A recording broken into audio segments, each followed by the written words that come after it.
Are getting paid and how that affects their motivation, their want to, that you were saying. Basketball has sort of turned in a little bit to what people hated and still do hate about boxing, right? People managing their careers and managing their amount of money that they make and their longevity. So, Mo, without competing. Without competing. Don't leave that out. Yeah. So, Mo, how does Adam Silver, how does the NBA PA, the owners, manage that phenomenon moving forward? I think the first thing Adam Silver he has to do is try to attack the guaranteed money, because like and it's going to come down to them realizing or them making their point and trying to prove it with stats to say, hey man, when you didn't participate, this connected to TV ratings going down, this connected to fans wanting to come to the stadium, this connected to us not being able to sell products, and I think that they're going to try to attack guaranteed money in some capacity. And they're going to say, hey, in order for you to make the money, there's a certain number of plays that you have to play per game or a certain number of games that you have to play. And I think it's going to be the same thing with the owners because the owners are saying, hey, man, back in, I think it was probably 7 years ago, 7 years ago, whenever they made this new CBA, they were saying, hey, we want to participate in the TV revenue. And you remember people were making, maybe $5, $10, $15 million. And then once they start participating in the TV revenue, guys start making 40, 50, and 60 million. And I think they just thought that guys would play. But I think like on another note, when this came up, I thought about, man, people need to quit acting like 40, 50, and $60 million is not a lot of money. And guys are going to try to preserve that as long as they can, and sometimes that goes against what we want to see.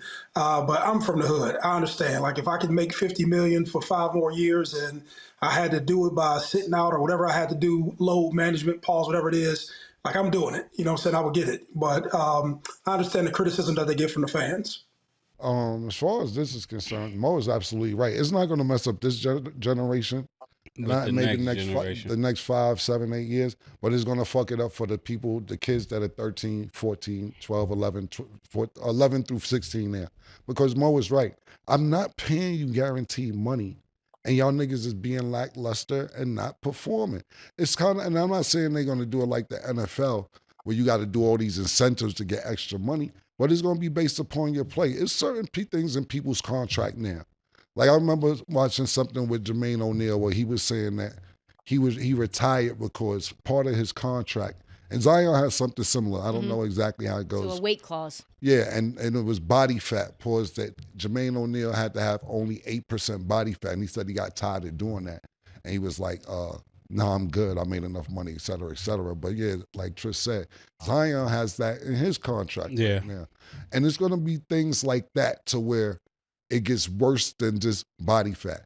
You can't, because at the end of the day, if you say that you're hurt, how is somebody going to dispute if you're hurt or not? So you got the team doctor saying that you're all right, but your personal doctor saying that you're not all right. I don't know how it's going to go. Mo made a good point, but like I said, I don't have the answer, but it's definitely going to be attacking the guaranteed money. And that's the only way they're going to win. Right now, it's so bad. They're juggling around all type of shit. They talking about thinking of cutting it to 10-minute quarters. It's fucking going crazy right now. I was looking today, they talking about, definitely what they talking about is this. The NCAA tournament, instead of making it 2 halves, making it 10-minute quarters. And then they saying the NBA may make it 10-minute quarters.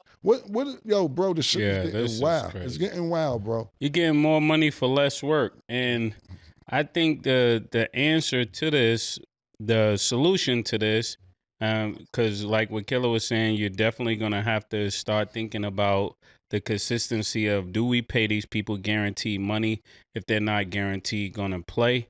And I think the answer is going to come back to Saudi Arabia, just like what is happening in boxing. Somebody's going to come in and try to take it if they don't switch it up, because it's like, you gotta get people to compete. What happened? I don't think it could happen, but somebody's definitely gonna try to make their own league and get the money.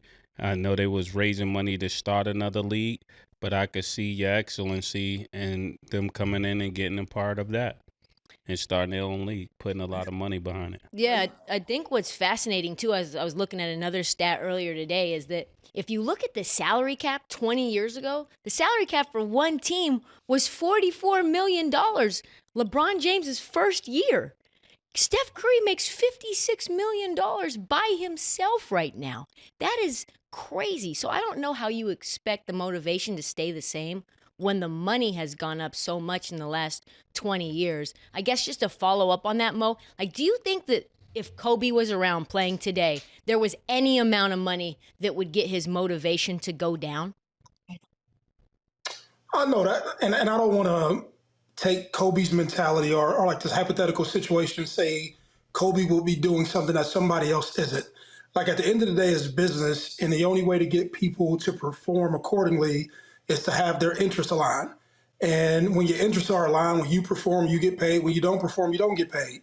And that's the conflicting thing. It has nothing to do with the money. The core issue is the core interests aren't aligned.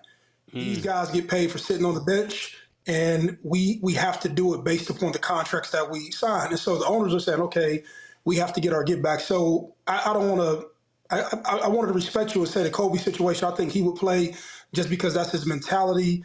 But let's also please take in consideration $56 million is a lot of money. And when you're a guy who you can't just walk out the league and go make $56 million anywhere. And so if I have to, finagle a couple more years, but this comes back to interests need to be aligned. That's the core issue. Yeah. I like that concept that interests have to be aligned. So this is really a problem for the people making the contracts, and they have to go back and start putting these things in writing, which is letting us know that the NBA are just giving out bad contracts. And as the employer, you got to make better contracts, because the employees are just saying, hey, in my contract, I get paid regardless, so I'm going to live like regardless because I have it in writing that I get paid no matter what. And that's something that got to be changed up in the paperwork. I know the agents won't like that. I know the basketball players won't like it, but the fans would greatly enjoy it, because now when you go to San Francisco, you're going to see this team play, and everybody's going to be playing if they can play.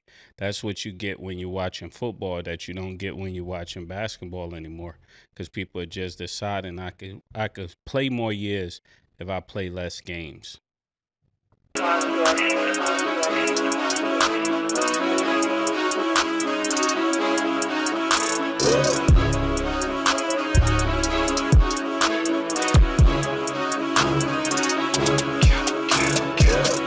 What you want, nigga? Everything, nigga, super size.